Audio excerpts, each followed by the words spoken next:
Hi traders, and welcome to the Technical Analysis Market Wrap on Friday the 22nd of July. So I've seen some good movements in a few of the key indices and also some of the key currencies that we look at each week this week. So it's been the first week of the earnings season in the US, so we'll jump into the markets and see if we can identify any trades for today or early into next week. So we'll start out here with the Aussie USD, and look, yeah, we've seen a pretty positive week, really. Like apart from this one candle that pulled back a little bit, which you'd expect, after 3 or 4 days of fairly bullish movement, has been very strong. And you can see that it is fast approaching a very important level. That look, the 69.90 to 70 cent level is a very, very important zone. I'll pop a line there. We'll put this across and I'll show you what I'm talking about. That is a very, very important zone for it. Now it's just below the 70 cent, but close enough. It's really a zone more than anything else. And you can see that it's sort of it's a bit past the 50% mark of the little mini channel that's formed here. Well, it's not really a channel, but it's a support and resistance zone that you can actually really see that we've got a lot of price action inside it. Like we've effectively traded in that zone for nearly a whole month. So we know that it's fairly important just by the fact that it's been there for quite some time. But now it is trying to bust through it and it's moving fairly quickly. There are two ways that you can play this. Look, the MACD is definitely, signal line is definitely out of the histogram. There's no question about that. And you can see very clearly that it's broken well above the 20 moving average now and trading above it. But it does have the 50 moving average in front of it before the resistance even gets there. So it could have a little bit of trouble around this level, but more than likely, any sort of momentum continuation, we'll see it hit the 70 cent mark without much trouble, I wouldn't have thought. We'll go down to a 4 hour and a 1 hour just to see what you can basically, how you basically trade. You can see we've got a series of higher highs and higher lows. The things that we always talk about, they're always prevalent. And you can see the 20 moving average was your catalyst for the bounce off and now about to break a new high. So realistically, it's targeting this area and it's probably going to be seeing it difficult to actually stop before it gets there. So I wouldn't be looking at shorting opportunities just yet. 1 hour is very similar in the sense that, we're seeing a series of higher highs and higher lows. A little bit of a dip here lower, but realistically it's pushing up higher again. So my targets for this one are the 70 cent mark. I think it's close enough now that you can really trade it with a bit of confidence. If indeed it does pull back to the 20 moving average again and it's still sort of hovering around this level here, that wouldn't frighten me too much. I mean, you're only talking about 70 or 80 pips, so it's not like it's a long, big move anyway, but that wouldn't be a devastating move. I think if anything, I would be looking for reversal opportunities to actually long it from that point on anyway. So if we see any sign of weakness on the 15-minute or the 1 hour, and it looks like it's starting to lose momentum and weaken off, the target that we'd be going for on the short is a 68.50, and then at that point there would be looking for a reversal back up to the high. So there are a couple of ways to actually trade it. It's really about the price momentum. Just jump onto the momentum that's actually moving in the best direction for your trading period, and you'll be off. If we get a daily close below this level here, which is below the 68 sort of 50 area, a daily close there bodes very poorly for a move up, and then we'd be targeting the lows at around that sort of 67.20 again. That would not be ideal. I think that even with the dollar strength, as strong as it is, I think we can probably still see that movement hover in this area. But a close, like I said, we trade what we see, and a daily close below this level here, and we start to target the 67.20 area again. So pretty good trading on the Aussie. All right, we'll move on over to the US dollar CAD. And look, this one's played the game really nicely. Obviously hit the resistance that we know was there. It's come back down to the level where we fully would have expected it would have found support. And so far it has, okay? So we can see that we're hovering above the 50 moving average, even though we've broken below the 20. The 20 was fairly high up. And, it's no surprise really here to see this breakthrough there. But this level here needs to hold up for this to be continuing its strength. Like if we don't hold up at above the 50 moving average and at all of these zones right through here, we're probably going to be in a little bit of trouble on the CAD. And I think the next target down would be the 200 moving average, which is around that 127 level. So it seems like it's a long way away, but it can get there fairly quickly. So this level really has to hold up. So what we're looking for here, a change of trend on the smaller time frames, maybe a 1 hour series of higher highs and higher lows, and we can target up to the 130 again, which is about 120 pips movement, which is pretty good. Still scalping. We're not doing anything overly crazy on this one. We're still only scalping at the moment because we're not really seeing any big long-term trends breaking out. But definitely an opportunity to get back up to the 30 if we get a series of lower highs and lower lows. So, realistically, what we want to do, higher highs and higher lows, of course. So what we want to do, see, we've flattened out at that level here. series of higher highs and higher lows on a 1 hour and break of this zone, and we can start to target this move up. It's a pretty easy target to aim for. We know it's previous resistance, and you would be very brave to be trying to go past that. But with 120 pips up for grabs, or maybe 100 by the time the trend actually starts, there's plenty of room to actually get some good movement out of that. So yeah, pretty good trading on the CAD. On the flip side, of course, if we do break the 50 moving average, we can start to target the lows of around that 200 moving average, which is around the 127. That's pretty much where it's hovering now. That doesn't move very much, so you'd expect it'll be there for the next week or so, or around this zone. And that's a pretty reasonable level as well. I mean, you're talking about, by the time you get the break, probably about 120 pips on the downside as well. So reasonable scalping opportunities on both sides of the CAD. It really just depends on what it does from here. But I think, really the support probably will more than likely hold, with the US strength being fairly good. We'll go to the dollar index in a second, but I would expect that this is the area that we're going to be filling probably for this area. But both of them are definitely viable trades, no question about that. All right, moving on over to the US dollar yen. This one's been behaving itself as usual. Still hasn't hit the 140 yet, but it's got very, very close. And yeah, really, while it's still making higher highs and higher lows, there's just no reason to think that it probably won't get there. You can see that it's been finding the support on the 20 moving average, and that's really our guide. While the daily is trading and closing above the 20 moving average, I think that we can basically stay very strong with this one, and yeah, try and push it up to the 140. As soon as it breaks this level here, which is the that 139.20 area really, or just above 150, just below 139.20, if we get a close above there, it's more than likely going to gravitate to that very important key number.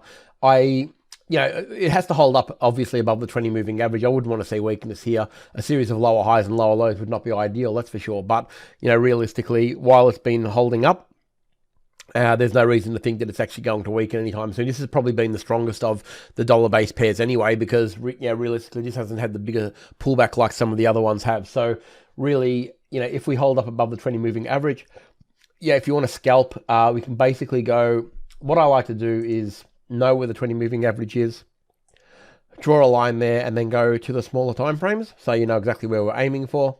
Okay, so we pop that there, and then we can go to the smaller time frame when we know the base that we're talking about. So if you go to a 1 hour, there it is there. If we hover above this level here and see a series of higher highs and higher lows, we know that we can start aiming for the longer term move up. And when I say longer term, I mean the uptrend. But in the first instance, this is the level that we're going to be targeting, the 139.20 area. You might as well go for the easy pips, because they're going to be the easy pips. If it starts to move up and the momentum starts to shift to get it up again, this is going to be the easy trade. Breaking this part is going to be the hard part. So if you want, you can break your trade down to 2 attempts. The first one will be to get it to this level here, and then you can either leave some on or actually start a new trade and push past that one and try to push onto the 140. A break of this level on a daily candle, and then we start to look for shorts again. But until that happens, I'm not really interested in the short. We've got to stick with the trend is your friend mentality, and we know the uptrend, the prevailing uptrend, is still long. So we're looking for long scalping opportunities on the smaller time frames from around this level up to the 139.20 in the first instance, and then onto the 140 if that level gets broken. So 2 targets to go for on the yen. Okay, we'll move on now to the dollar index. So look, this has been pretty good. We'll take it to the bigger time frame first. We'll go to the daily, and as you can see, nothing's been stopping this juggernaut really. Higher lows all the way. The lows have been on the 20 moving average and bouncing off them. This is going to be a test. We're on the 20 moving average now, and we have seen some weakness. We hit a relatively fresh high there at 109 exactly. It's pulled back pretty aggressively now. We're sitting on the 20 moving average.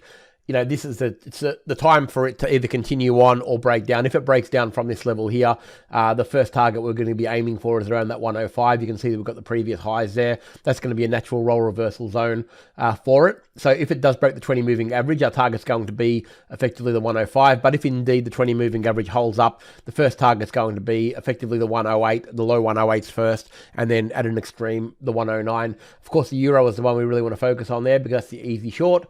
And as you can see, from a technical standpoint, it's been fantastic. It's been respecting the moving averages all the way through.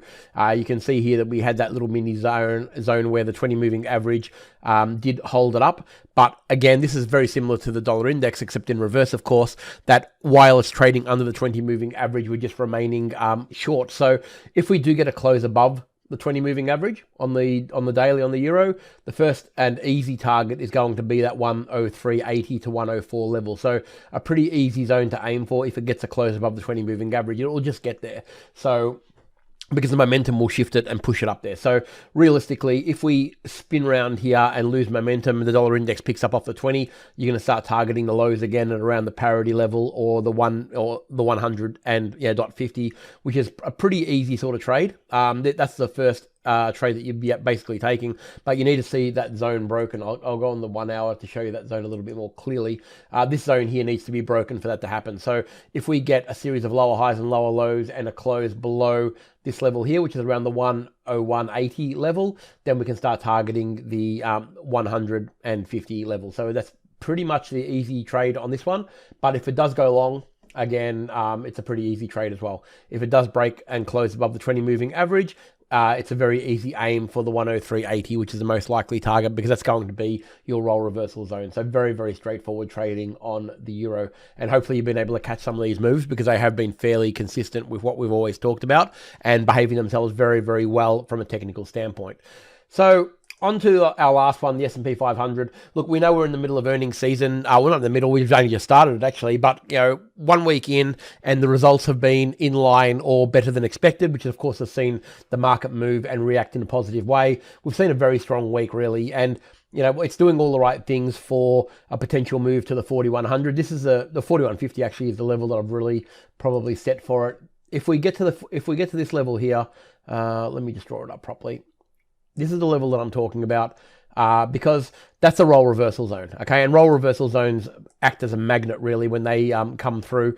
You can see that we've got a series of higher highs and higher lows already. You could also argue and make a pretty strong point for a double bottom in the direction of the new trend, okay? It's not a bad thing when a double bottom forms after a previous low. It's not the end of the world. A double bottom doesn't have to be the absolute low trough. You can have a double bottom in this scenario as well, where a trough has been made that's lower. And you can see the big kickbacks. Most of the kickbacks on this chart are from the downside. And what I mean by that is the sellers are the ones losing the war at the end of the candle. Okay, so this is obviously a daily chart. At the end of each day, although it's quite wicky down here, all the wicks are to the downside, not rarely to the upside. Most of the time, the candles are closing at the highs, okay, or close to the opens or the highs. So that means that the momentum is well and truly with the buyers, and the sellers are losing the war nearly every single time on every single candle right through this area here. So we've got the break, and definitely trading above the moving averages now. The first an absolute solid target is going to be that 41.50. Yes, the 4,000 will be a little bit of a headache for it, but if the earnings season, it's been pretty good this week so far, if the next week or two continue to be good, you're going to see it trading around this level here. There's no worries about that because realistically, that's what's holding it up from really blasting off. Now, if it fails at this level and starts to turn around, we're going to be looking at a pullback down to the moving averages. We are governed a little bit by obviously earnings that we can't predict and don't really want to predict, but we have to be very, very mindful over the next couple of weeks that they are going to be impacting this market. But after a week of solid earnings results that have been in line or making the market fairly happy, the general consensus is going to be now that a week's worth of earnings is out of the way and it's been pretty good. We're probably going to see reasonable earnings for the rest of the period. So really, the highs are probably what we're aiming for. I think it's more than likely to be continuing long more than it is turning around and going short, unless something unforeseen, completely unforeseen happens. So that's the level that we'll be aiming for, around the 4150. And all you need to do is just go to the smaller time frames and trade the pullbacks. Pullbacks to the 20 moving average on the smaller time frames and aim for that level. But we are going to find a fair bit of resistance at that level, and that's where we're going to be looking at either taking profits or maybe even putting in some shorts when we see the momentum shift. All right, so pretty easy trading on the S&P as well. Failing that, again, like a daily close below the moving averages, and then we start to target the lows again. But that's looking less and less likely, given that we've seen a good week of earnings. So I hope everyone's had a great week's trading. I think we've had some really good moves. The market has been very, very technical, so you should have been able to get in and out very, very efficiently. Just be mindful over the next couple of weeks, though, that we are still in earnings season, and the market's going to be impacted by what happens. So far it's been pretty good. Just keep that in the back of your mind that we're not likely to see big breakout trends until we see a full earnings season out of the way. So have a great weekend, everybody. I look forward to seeing you all next week.